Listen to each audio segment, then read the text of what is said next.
Sa simula ng pelikula, nakita natin ang isang lalaki na ang braso ay biglang napaso ng isang bagay at nalilito siyang tumingala sa langit para lang matuklasan na sa kalawakan, isang malakas na liwanag ang sumunog sa isang malaking butas sa atmosphere at ang tubig dagat ay agad na kumulo sa ilalim ng ilaw at maging ang mga isda sa ilalim ay direktang natunaw.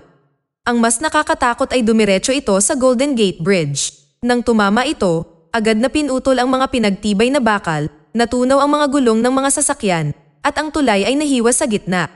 Bumagsak ang mga sasakyan sa tulay, ngunit hindi tumigil doon ang sakuna, isang kakaibang eksena rin ang nagaganap sa lungsod. Mabangis na lumilipad ang mga kalapati sa paligid ng plaza, galit na inaatake ang mga tao, na nagdulot ng kaguluhan at lahat ay desperado sa paghahanap ng pagtataguan.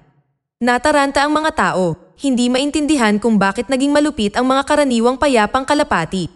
Sa ibang lugar, ang nangungunang electromagnetist na si Josh ay dahan-dahang nagpe-perform ng kanyang trumpet. Makalipas ang ilang segundo, lumitaw ang mga agent at dinala siya sa isang lihim na base. Dito, natagpuan niya ang kanyang matalik na kaibigan na si Serge, isang eksperto sa energetics. Pagpasok nila sa base, natuklasan nila ang 32 bangkay na nakahandusay.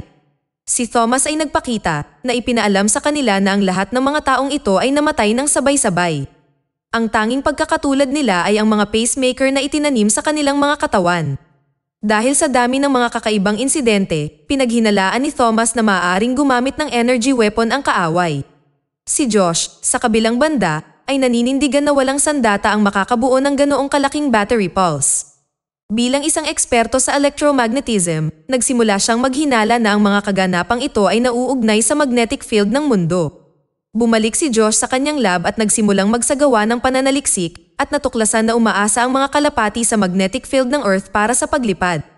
Ang isang malfunction sa magnetic field ay maaaring magdulot ng maraming anomalya sa Earth. Ang karagdagang pagsisiyasat ay nagsiwalat ng mga nakakatakot na pagtuklas. Kaagad niyang ibinahagi ang kanyang mga natuklasan kay Dr. Conrad Zimsky sa kagawaran ng depensa na nagbabala sa kanya na ang apocalypse ay papalapit na. Hindi niya inaasahan na may dadaong nasasakyang pangkalawakan sa likuran niya. Ilang sandali lang ang nakalipas, pumasok ang spaceship sa atmosphere. Gayunpaman, sa pagdaan nito mula sa mga ulap, lumihis ang landas nito. Nagulat ang mga crew at ang mas malala pa, dumiretso sila sa downtown ng Los Angeles.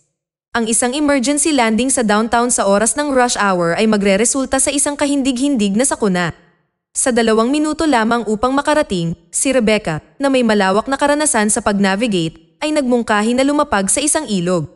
Sa kabila ng mataas na panganib, ito ang tanging pagpipilian, kaya sinunod nila ang utos at dumiretso sa ilog.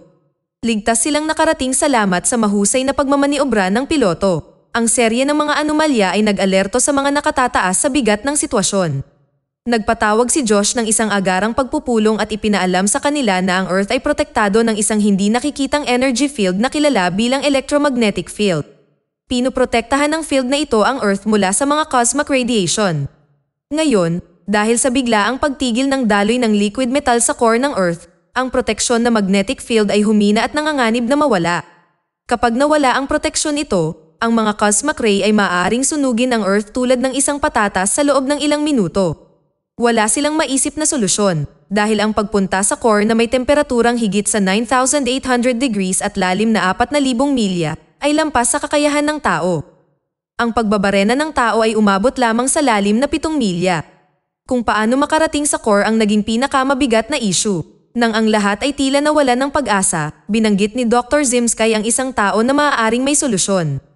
Lumipad sila ng helicopter patungo sa isang lihim na bodega sa disyerto. Si Brazelton ay naroon sa loob ng 2 dekada, naghihintay para sa mga resulta ng kanyang pananaliksik. Nang i-activate niya ang kanyang makina, isang malakas na sinag ng liwanag ang tumagos sa bundok. Nagulat ang lahat nang tumigil ang makina, 100 metrong kapal ng bundok ang na-drill at naiwasan ng laser na masira ang espesyal na material na nakapalibot dito. Sa 3 buwan na lang na natitira upang iligtas ang planeta, nagsimulang itayo ang isang $15 bilyong na halaga ng sasakyang pangkalawakan. Binuo rin ang mga tripulante na magliligtas sa mundo, kabilang ang electromagnetic expert na si Josh, si Captain Brazelton, Dr. Zimsky mula sa Department of Defense, weapons system expert na si Serge, at navigation specialist na si Rebecca. Ang kanilang misyon ay magpasabog ng sapat na TNT sa core ng Earth upang simulan muli ang pag-ikot nito na may mga nuclear weapon bilang backup. Sa panahong ito, ang mga kakaibang kaganapan ay naganap sa buong mundo na may mga thunderstorm na ginawang patatas ang isang buong arena at ang sasakyang pangkalawakan ay natapos sa oras. Sa sandaling iyon, hindi nagdalawang isip ang mga tao bago sumakay sa spaceship at naghanda sa pagkilos. Sa pagsisimula ng countdown, unti-unting sumisid ang spaceship sa seabed. Nakarating sila sa 5 milya sa ilalim ng dagat, kung saan ganap na nakahanda ang laser drill. Nang malapit na silang tumama sa seabed, pinaandar ni Brazelton ang drill, iniwan ang command center na sabik na naghihintay ng signal. Sa wakas, dumating na ang hudyat na labis na ikinagaan ng loob ng lahat. Ayon sa kalkulasyon ni Brazelton, mararating nila ang core sa loob ng 24 na oras, gayunpaman, sa lalim na 700 milya, nakatagpo sila ng isang mahiwagang itim na lugar na ikinagulat ng lahat. Bago sila makapag-react, ang spaceship ay nag-drill dito. Matapos ang isang marahas na banggaan, huminto sila. Sa kasamaang palad, ang isang kristal ay tumusok sa drill kaya napilitan silang lumabas sa spaceship para ayusin ito. Paglabas nila, sinalubong sila ng isang kristal na mundo, isang parang panaginip na universo na nasa ilalim ng crust ng Earth na kumpleto sa mabituing dagat. Bago nila maaninag ang tanawin, bumagsak ang magma sa lupa. Napansin ni Josh ang pagbuhos ng lava mula sa pasukan na mabilis na bumagsak na parang talon na nagbigay sa kanila ng kaunting oras. Naubusan ng oxygen ang tank ni Brazelton at walang pag-aalinlangan na sinaksak ni Josh ang sarili niyang tank. Nawalan ng malay si Josh dahil sa kakulangan ng oxygen pagkatapos i-restart ang makina at napansin ni Rebecca na may mali at pinadala si Serge para iligtas siya. Matagumpay na naalis ni Brazelton ang kristal at nailigtas si Josh matapos i-activate ni Rebecca ang switch. Pinaandar muli ang drill, ngunit bago sila makapagdiwang, nangyari ang isang trahedya. Isang kristal ang biglang lumipad na tumama sa isa sa mga tripulante na kumitil sa kanyang buhay. Matapos masaksihan ang pagkamatay ng isang teammate, wala silang nagawa kundi ipagpatuloy ang misyon na lumuluha. Ang paglalakbay sa hinaharap ay nagbigay ng higit pang mga hamon habang papalapit sila sa gilid ng core. Isang mahiwagang lugar ang muling lumitaw at agad itong nakilala ni Dr. Zimsky bilang isang di masisirang brilyante. Ang mga kasanayan ni Rebecca sa pagpilot ay nakatulong sa kanila na mag-navigate sa lugar, ngunit may problema. Sa susunod na segundo, nilaslas ng mga diamante ang katawan ng spaceship na nagdulot ng pinsala sa silid ng weapon control room. Nagbigay ng utos si Rebecca para lumikas ang lahat. Napagtanto ni Serge na nasa loob pa rin ang controller habang ang hatch ay nagsimulang automatikong magsara. Sa isang kritikal na sandali, itinaya niya ang kanyang buhay upang makuha ito. Pagsara ng hatch, ipinasa niya ang controller kay Josh. Nakatingin lang si Josh na may kawalan ng pag-asa habang nagsasara ang hatch. Ang panlabas na presyon ay nagbabantang durugin ang weapons chamber. Inutusan ni Josh si Rebecca na buksan ang hatch, ngunit nag-alinlangan siya dahil alam niyang sisirain nito ang buong spaceship. Sa mabigat na puso, nakikita lamang nila siyang isinakripisyo ang sarili. Pagkatapos, nakipag-ugnayan si Dr. Zimsky sa command center para simulan ang Destiny Plan, isang lihim na seismic weapon na pinag-aaralan ng militar na naging sanhi ng mga anomalya sa electromagnetic field ng Earth. Galit na galit si Josh na naniniwalang hindi lamang mabibigo ang Destiny Plan na iligtas ang core kundi mapapabilis ang apocalypse. Sa kabila nito, ipinaalam sa kanila ng command center na inaprubahan ng Pangulo ang plano at hiniling ang kanilang agarang pagbabalik. Gayunpaman, nagpasya si Josh at ang kanyang koponan na ipagpatuloy ang kanilang misyon na ikinagalit ni Dr. Zimsky. Sinuntok ni Brazelton si Dr. Zimsky at ang suntok na ito ay himalang nagpasiklab ng inspirasyon kay Dr. Zimsky.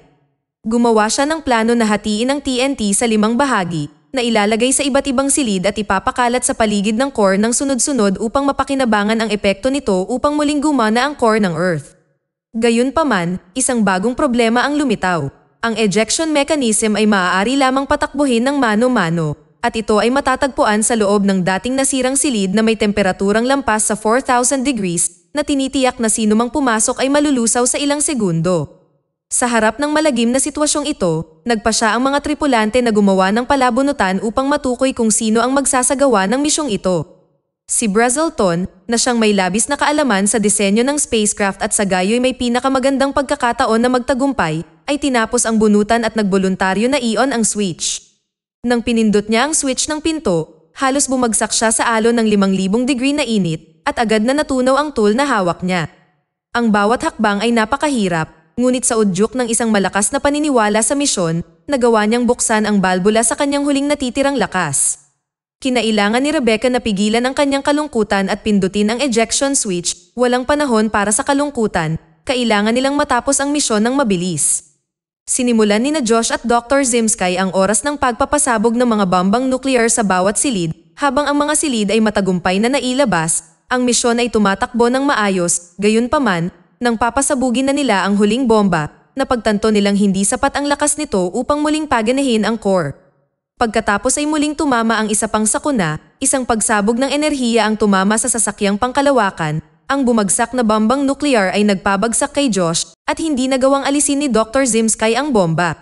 Ang mabilis na pagmamaniobra ni Rebecca ay nagpalaya kay Josh, ngunit ang bomba ay dumiretso kay Dr. Zimsky, may natitira pang 10 segundo para i-eject, ngunit naipit ng bomba ang binti ni Dr. Zimsky habang nagsasara ang hatch. Itinulak ni Dr. Zimsky si Josh palabas ng silid at isinakripisyo ang sarili. Walang panahon si Josh para magdalamhati, kailangan niya ng mas maraming enerhiya para makumpleto ang misyon, kaya naisipan niyang gamitin ang reactor ng spaceship. Kahit na nangangahulugan ito na hindi na sila makakabalik sa ibabaw, nagpasya siyang isakripisyo ang kanyang sarili upang matiyak ang tagumpay ng misyon.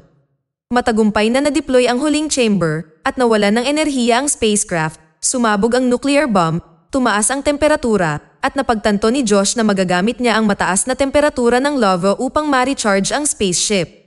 Sa wakas ay natapos ang rescue mission nang mag-restart ang core dahil sa pagsabog. Ginamit ni Josh at Dr. Zimsky ang natitirang enerhiya upang simulan ang kanilang pagtakas, sa kalaunan ay bumalik sa ibabaw sa pinakamataas na bilis. Mabilis na natanggap ng command center ang signal ng spacecraft, makalipas ang ilang oras, ligtas silang nakabalik sa seabed, ngunit naparalisa ang spacecraft dahil sa pagkawala ng thermal energy mula sa lava.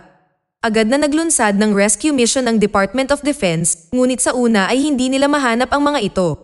Sa pagtatapos ng pelikula, ang mga tripulante ay nakatanggap ng isang ultrasonic signal na sa una ay hindi nila matukoy at napagkamalang isang balyena, ngunit napagtanto ng kapitan na ito ay isang distress signal na ipinadala ni Josh gamit ang tunog ng balyena, na nagpahintulot sa kanila na matagpuan at nag-iwan sa mga manonood ng isang malalim na mensahe.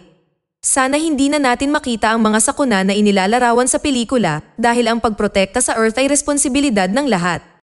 Dito na nagtatapos ang kwento. Sana ay nagustuhan nyo. Mag-subscribe na kung hindi ka pa nakasubscribe. Pindutin na rin ang notification bell at like button upang matulungan ang channel, and leave a comment down below. And as always, thank you for watching.